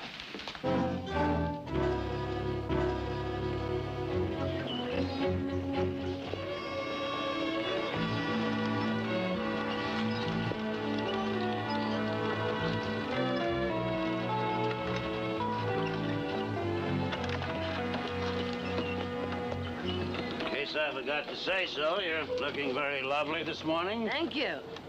It's been a long time since I've had the pleasure of driving a lady to town. Well, I appreciate your coming with me. Will you come in? I don't think so, Victoria. In Fred's condition, maybe one visitor at a time. I'll just walk around town, maybe bunk into an old crony, tell a few lies. Pick you up about half an hour. All right. Give Fred my best regards. I will. Here. Fred? Oh, sorry. How do you feel? A lot better since you came in. Hey, Billy was here earlier. He said they were riding out this morning. Mm-hmm. You know, he's learning. He's learning pretty good, but he's awful young. Oh, now, Fred, you are not to worry. The doctor said so. All right. Now, he said Harry Bodine came back in town. Yes, he's staying with us just for a day or so. He's moving on? Well, Nick tried to get him to take over for you, but... You agree? He disagreed. Yeah. Well, did he say what he came back for? Oh, yes, to visit his wife's grave. Why? Oh. Well, I never much figured him for a sentimental man, but maybe he's changed.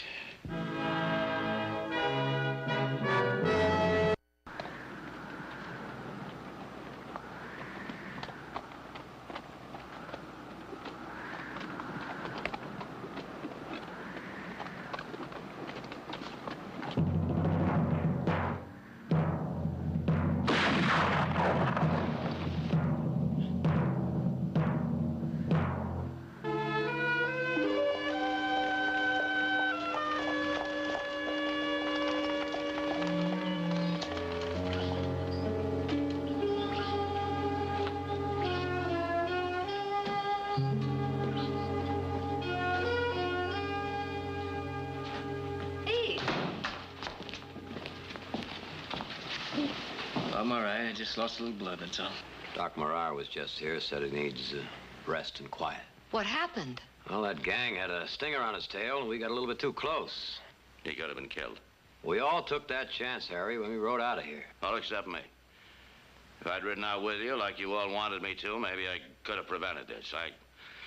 I'm sorry, Heath. I'm sorry. Oh.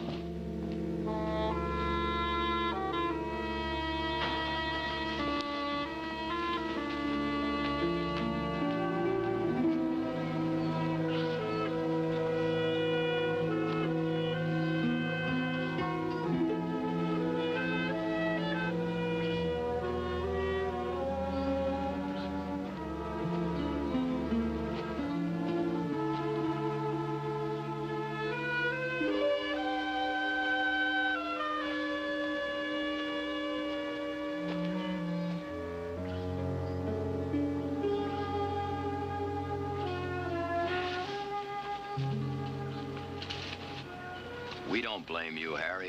It wasn't your fault. I mean, this thing has been going on way before you even came into town. That man accepts the friendship and hospitality of folks. He doesn't turn his back when they have troubles. No. We expected too much from you. We had no right to do that. A brother of yours in there could be dead. I didn't have the right to let it almost happen. You still interested in me pinning on a badge? Of course we are. All right, let me borrow that hardware of yours. What? Your gun belt and gun. Let me have it. Oh, all right. You got any particular affection for that skinny little tree over there? No. All right. Now, you let me borrow a horse? Yeah. Thank you.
Apologize for the theatrics, Nick, but I had to be sure. Welcome back, Sheriff. Thank you. Feel like old times? Old times, Billy? Oh, yes, I guess you could say that, huh? Same old desk, same old chair, and it still got the same old squeak. Yeah, but there've been 5 years of living in between. 5 years of living and dying. You know, the last time I went through those doors, I swore I'd never put on one of these again, but somewhere in a man's life, a wheel starts turning, and he finds that he's gone full cycle. Nick was telling me about that shooting stunt you did. I sure wish I'd seen that. Stunt? Now, that wasn't really a stunt, Billy. That was 30 years of experience or 2 minutes of reassurance to an old eagle who was wondering if he still could really fly. Well, I sure wouldn't say that you'd forgotten how. You wouldn't, huh? Good boy. Well, now, suppose you just sit here on our nest and kind of, hold things together. I got a little reconnoitering to do. I'd sure be proud to ride with you, sir. Oh, there'll be plenty of time for that later on, Billy. Plenty of time, believe me. Oh, Mr. Bodine, I want to show you something.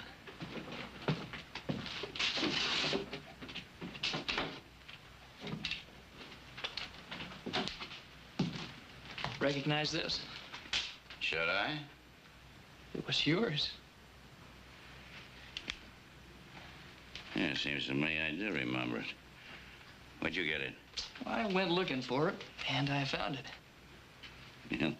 You're gonna have to refresh my memory a little better than that, Billy. Oh, it's Nick. He's always telling me stories about the days when you were sheriff. I guess I wasn't much more than about 12 then. Anyhow, he was telling me about the time the Murrieta gang chased you up Bennett Canyon. Yeah, I remember that. Well, he said that by the time the posse got there, all you had left was 1 revolver and 3 bullets. You had lost your rifle, your horse, and a considerable amount of blood. That Nick. He's a great one for remembering, isn't he? Well, so am I. I finally rode on up there and looked for 2 days before I found that rifle. I think that was the day I decided to become a sheriff. Well, you certainly did a jim-dandy job of cleaning it up, didn't you? Yep, I sure did. It works pretty good, too. I made sure of that. I figured maybe this morning you'd want it back. Do you, Miss Bodine? Billy, you can bet your bottom dollar I wouldn't walk out of that door without this rifle. All right, now you sit here and mind the store till I get back, all right? Yes, sir. Billy. Thank you.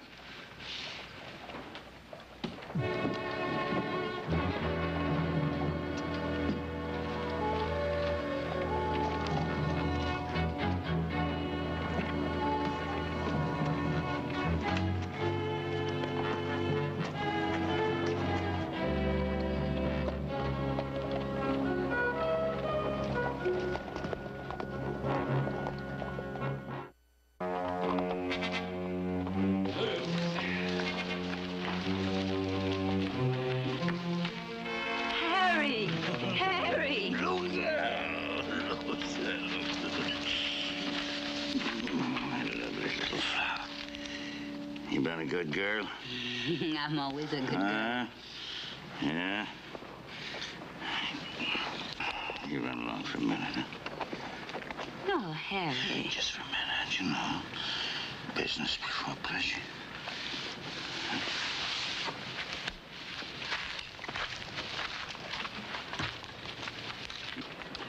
Mates, meet the law. You know, Harry, if you give me enough time, I'll come up with a verse to fit the occasion. My aching ears. Now, boys, as you all know, we've been doing pretty good lately, but we're gonna do even better.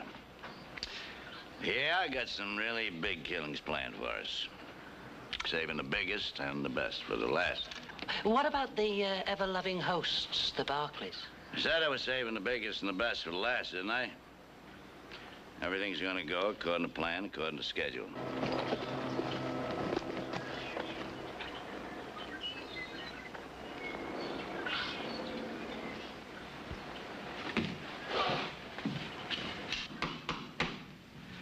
Come in. Hey. Hello, Harry. Sit down. Pour yourself a drink. Oh, thanks. Not while I'm working. Glad to see you looking better. Thank you. You'll be back again in the saddle in no time. It won't be too soon. Old Nick's put all the paperwork on me. Huh.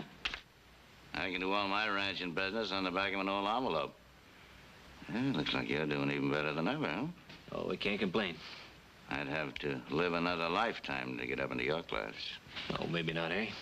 Maybe not. Harry. Victoria. Oh, that looks good. Huh? Oh, well, yes, I must admit it doesn't hang as heavy as I thought it would. Oh, you dressed to go into town? My daily visit to Fred.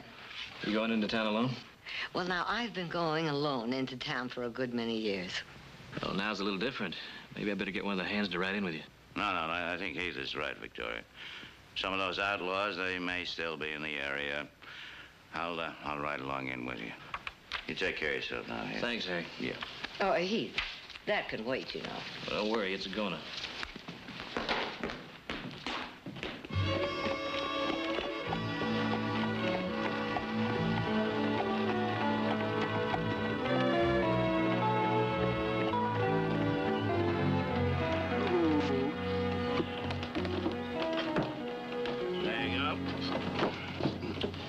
Pick you up about a half hour or so, all right? The outlaws are after horses, not women. If you don't mind, I'll just kind of keep an eye on you just the same. I don't mind.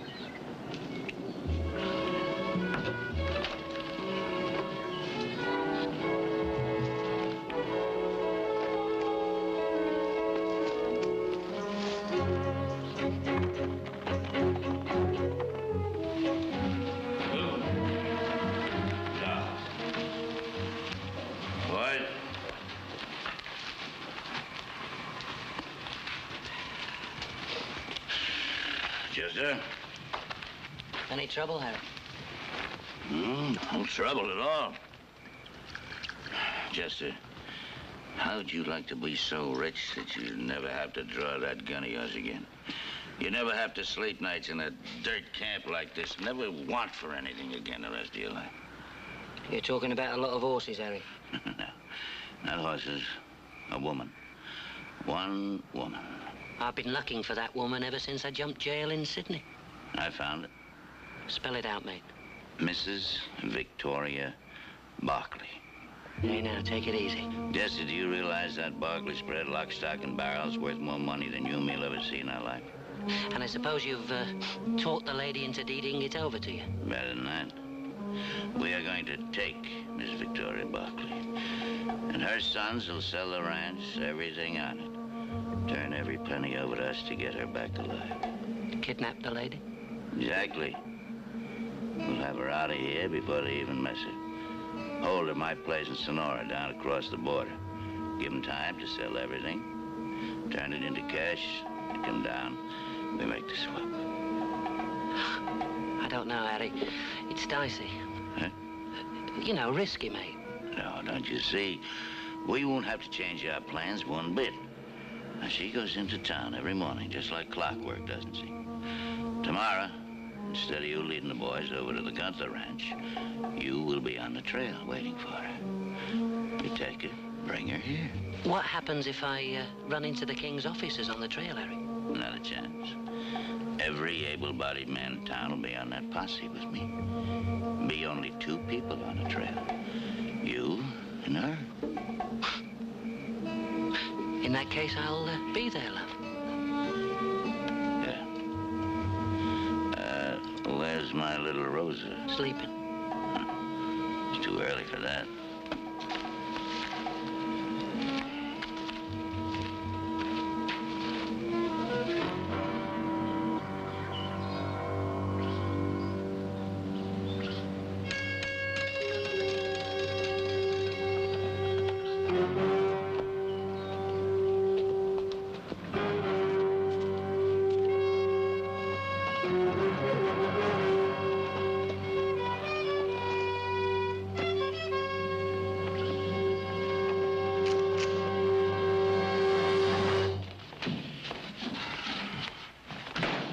Sit down, make yourself comfortable, Harry. I'll get Silas to make you some tea. All right.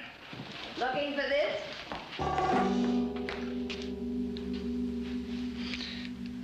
Well, that's what I call service. How did it go? Well, we had our usual luck. I thought you went into town, Victoria. I've already been there and back. We were up around the North Road all day. Funny we didn't run into you. Oh, I had to stop by the Simmons place first, so I took the back road. Thank you.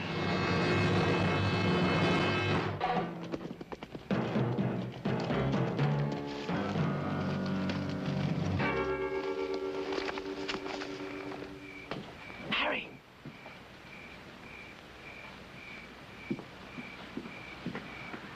What are you doing here? She didn't turn up. I know that. She drove home the back way, that's all. We'll do it tomorrow. Same plan. Mr. Bodine? Billy! Having any trouble, sir? No trouble at all. Just having a friendly little argument with an old pal of mine is all. Yes, sir. You, get out of here. Get out of here fast before somebody else gets a look at that pussy of yours. And how can I be sure she'll be there tomorrow? I guarantee it. Because I'll be escorting her personally. All right, Harry.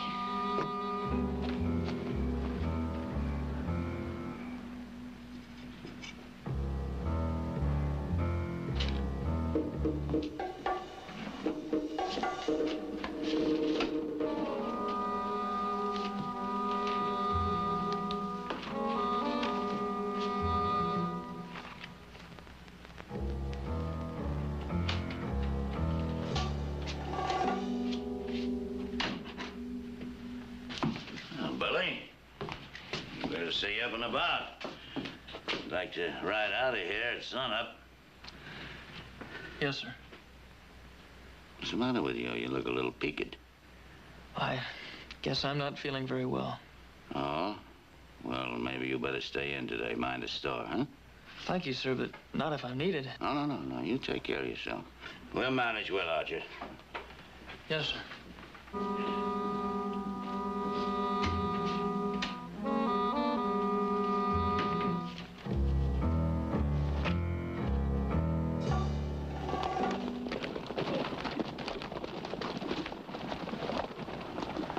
Split up, fan out. Keep your eyes open. If you see anything interesting, fire 2 shots. That clear? Yeah. All right. Oh!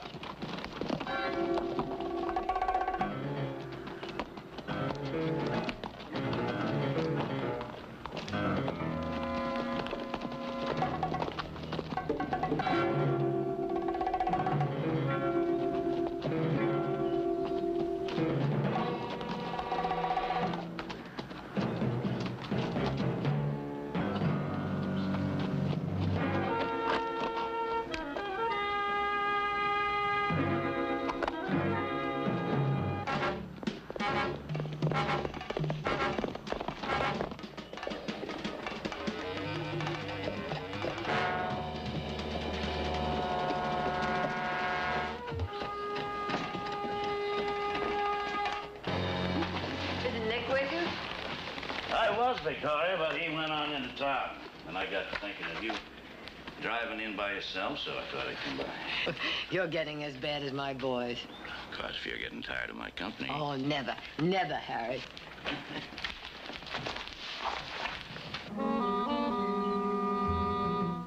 You sure, Billy?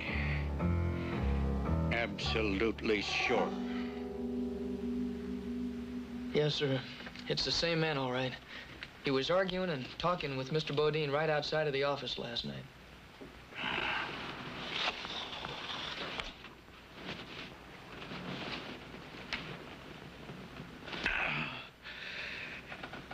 Billy, get Harry Bodine. Don't tip anything. Just tell him to come here. Tell him I want to talk to him. Well, I don't know where to look. I'll try the Barclay Ranch. Yes, sir.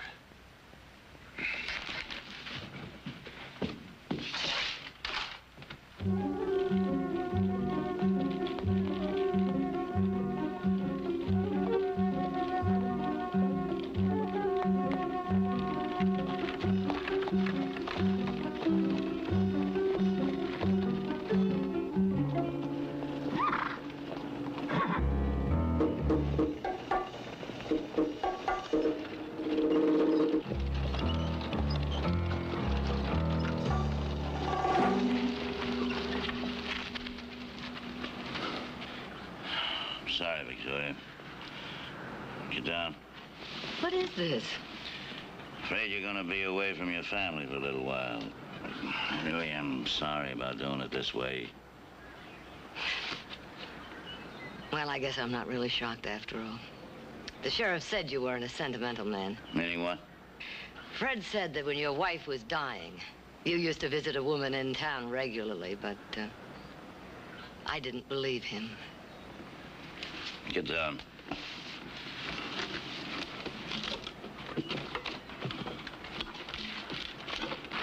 What are you... Chester, you all right? I'll live to make her regret it. Don?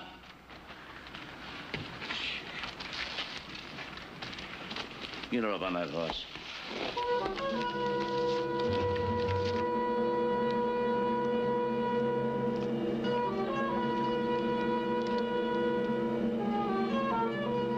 Mrs. Barkley will be our permanent guest until you deliver us $250,000 in cash. If you stall, you'll never see her alive again. We'll contact you in 30 days. That can't be Harry. Not even after what Billy's told us? I can hardly believe it myself. Why, Sheriff Bodine was one of the best sheriffs this town ever had. That's right, Billy. That's what makes him so dangerous now. Well, they can't be far. There's bound to be tracks where they got out of the buggy. What are we waiting for? Where do you think you're going? You're in no condition to ride. He's trying to stop me. All right, come on.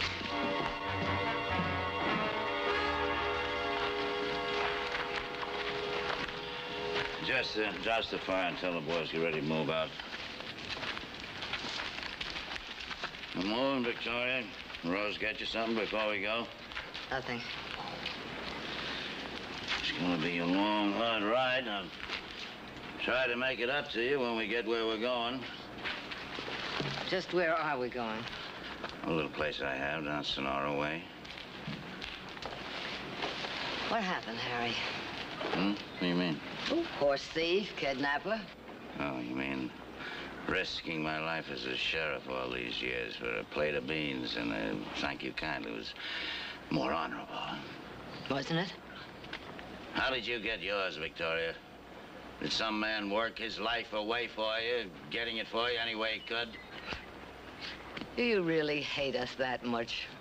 I watched and waited while my wife died because I couldn't earn enough money to pay for an operation.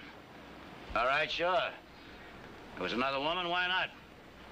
All those years Emma was sick, she was never a real wife to me. So you came back here to get even, hmm? And I'm doing a pretty good job of it, ain't I? Perhaps, if that were the real reason. What do you mean? Well, you know, Harry, I think you always liked this sort of thing. Even the men you killed when you were sheriff. Didn't you envy them their free and easy ways? Oh, no, Harry, no. No, I would say that you've done a very bad job of your whole life. I don't think I like your conversation anymore, Victoria. A man can doctor a lot of conscience if he has enough money. Now, spot up. Tie up her hands. I don't like her. My little Rosa. She's our ticket to happiness. You like that, don't you?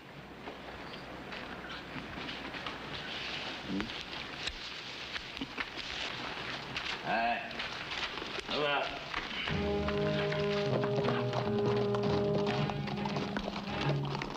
Seems to me they're leaving a pretty good trail. Maybe a little too good. Yeah. Come on.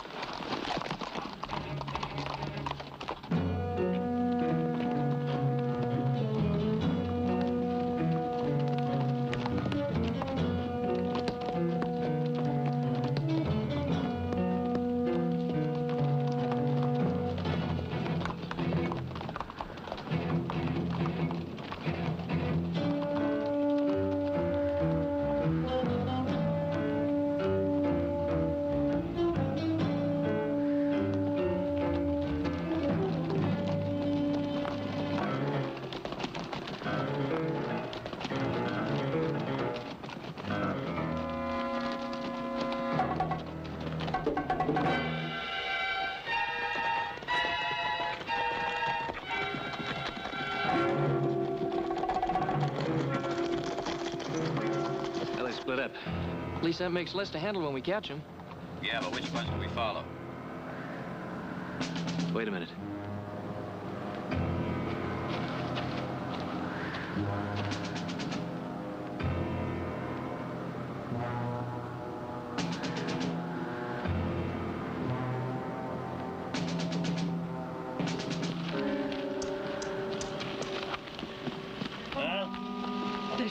trail, Harry. How do you figure that? I don't know. I wasn't figuring on doing it this way, but I got no other choice. There's a mining ghost town back up there in the hills. Let's go. Right out. Come on, boys.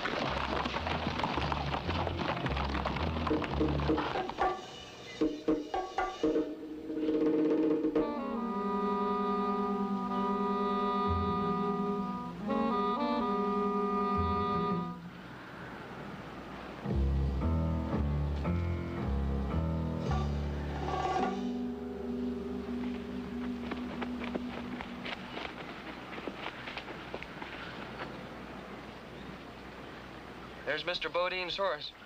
And the paint. Mighty inviting. Why don't we just bust on down there and surprise him? I think that's just what Harry wants, and we're not gonna do it.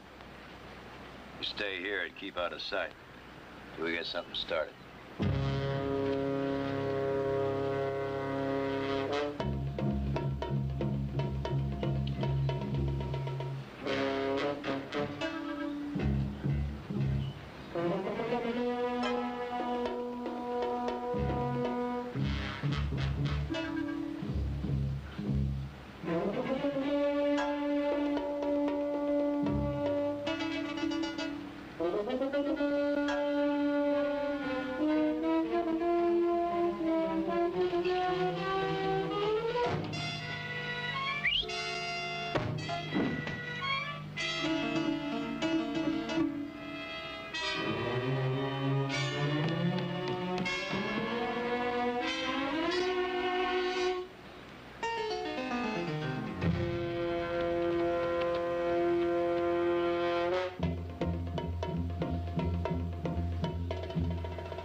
They have sown the wind, and they shall reap the whirlwind.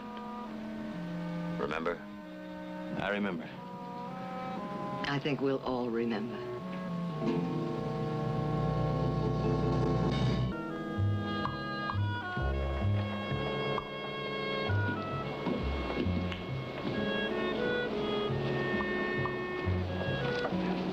Well, look here.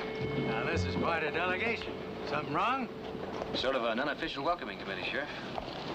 Maybe I can get a raise. Oh, we'll talk to the town council, see if it can be arranged.